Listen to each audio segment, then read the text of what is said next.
There's no feeling more intense than starting over. If you deleted your homework the day before it was due, as I have, or if you left your wallet at home and you have to go back after spending an hour in the commute. If you won some money at the casino and then put all your winnings on red and it came up black. If you got your best shirt dry cleaned before a wedding and then immediately dropped food on it. If you won an argument with a friend and then later discovered that they just returned to their original view. Starting over is harder than starting up. If you're not ready for that, like if you've already had a bad day, then what you're about to go through might be too much. Feel free to go away and come back. I'll be here. Alright, thanks for coming with me on this trip. I'll understand if you have to take a break at any point. Just find a safe place to stop and quit the game. Don't worry, I'll save your progress, always, even your mistakes. This game is a homage to a free game that came out in 2002 titled Sexy Hiking. The author of that game was Jazzuo, a mysterious Czech designer who was known at the time as the father of B games. And B games are rough assemblages of found objects. Designers slap them together very quickly and freely, and they're often too rough and unfriendly to gain much of a following. They're built more for the joy of building them than as polished products. In a certain way, Sexy Hiking is the perfect embodiment of a B game. It's built almost entirely out of found and recycled parts, and it's one of the most unusual and unfriendly games of its time. In it, your task is simply to drag yourself up a mountain with a hammer. And that act of climbing, in the digital world or in real life, has certain essential properties that give the game its flavor. No amount of forward progress is guaranteed. Some cliffs are too sheer or too slippery. And the player is constantly, unremittingly in danger of falling and losing everything. Anyway, when you start Sexy Hiking, you're standing next to this dead tree that blocks the way to the entire rest of the game. It might take you an hour to get over that tree, and a lot of people never got past it. You prod and you poke at it, exploring the limits of your reach and your strength, trying to find a way up and over. And there's a sense of truth in that lack of compromise. Most obstacles in video game worlds are fake. You can be completely confident in your ability to get through them once you have the correct method or the correct equipment or just by spending enough time.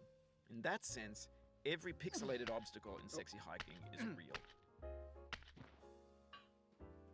The obstacles in Sexy Hiking are unyielding, and that makes the game uniquely frustrating. But I'm not sure Jazzuo intended to make a frustrating game. The frustration is just essential to the act of climbing, and it's authentic to the process of building a game about climbing. A funny thing happened to me as I was building this mountain. I'd have an idea for a new obstacle, and I'd build it, test it, and it would usually turn out to be unreasonably hard. But I couldn't bring myself to make it easier. It already felt like my inability to get past the new obstacle was my fault as a player rather than as a builder. Imaginary mountains build themselves from our efforts to climb them, and it's our repeated attempts to reach the summit that turns those mountains into something real. When you're building a video game world, you're building with ideas, and that can be like working with quickset cement. You mold your ideas into a certain shape that can be played with, and in the process of playing with them, they begin to harden and set until they're immutable, like rock. And at that point, you can't change the world. Not without breaking it into pieces and starting fresh with new ideas. For years now, people have been predicting that games would soon be made out of prefabricated objects, bought in a store and assembled into a world. And for the most part, that hasn't happened, because the objects in the stores are trash. I don't mean they look bad or that they're badly made, although a lot of them are. I mean they're trash in the way that food becomes trash as soon as you put it in the sink. Things are made to be consumed and used in a certain context, and once the moment is gone, they transform into garbage. In the context of technology, those moments pass by in seconds. Over time, we've poured more and more refuse into this vast digital landfill that we call the internet. It now vastly outnumbers and outweighs the things that are fresh and untainted and unused. When everything around us is cultural trash, trash becomes the new medium, the lingua franca of the digital age.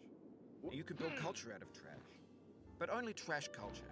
B games, B movies, B music, B philosophy. Maybe this is what digital culture is. A monstrous mountain of trash, the ash heap of creativity's fountain. A landfill with everything we ever thought of in it. Grand, infinite, and unsorted.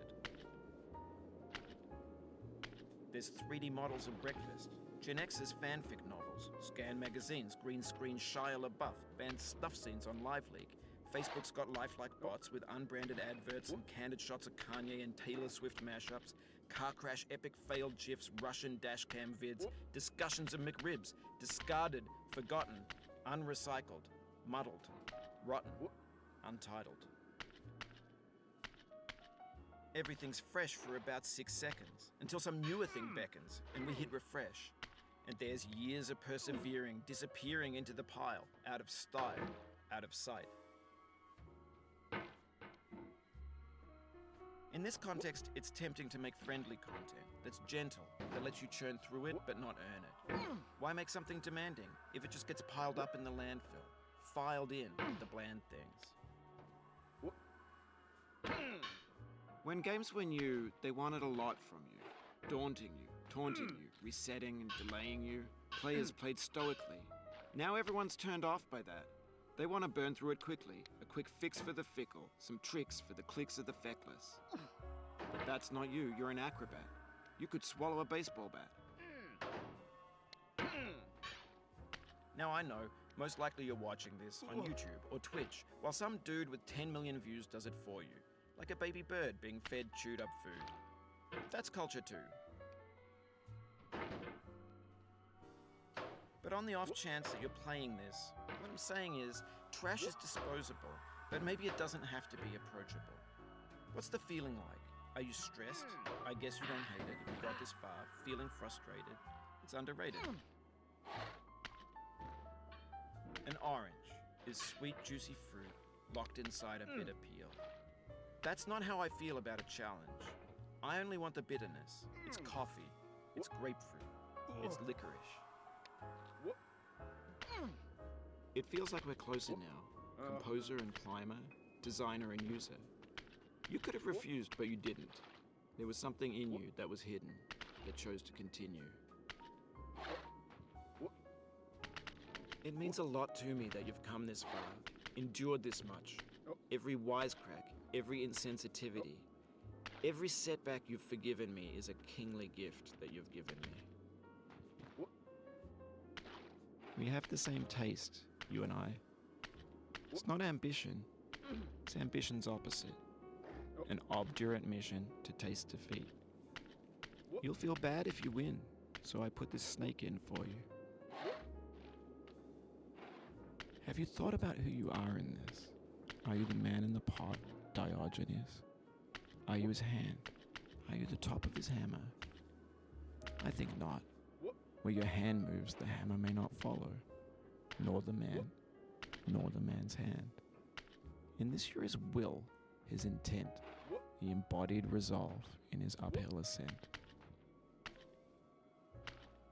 Now, you've conquered the ice cliff, the platforms, the church, and the rectory, the living room and the factory, the playground, the construction site, the granite rocks, and the lakeside. You've learned to hike. There's no way left to go but up, and in a moment I'll shut up. But let me say, I'm glad you came.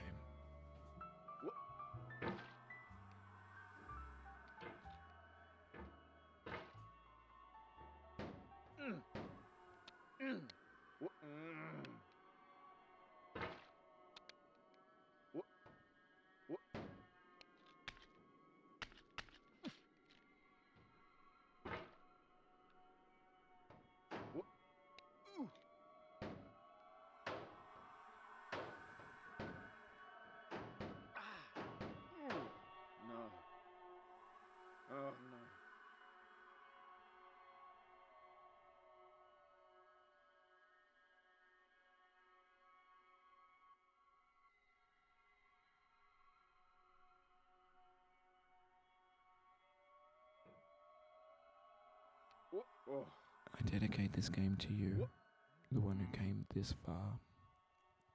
I give it to you with all my love.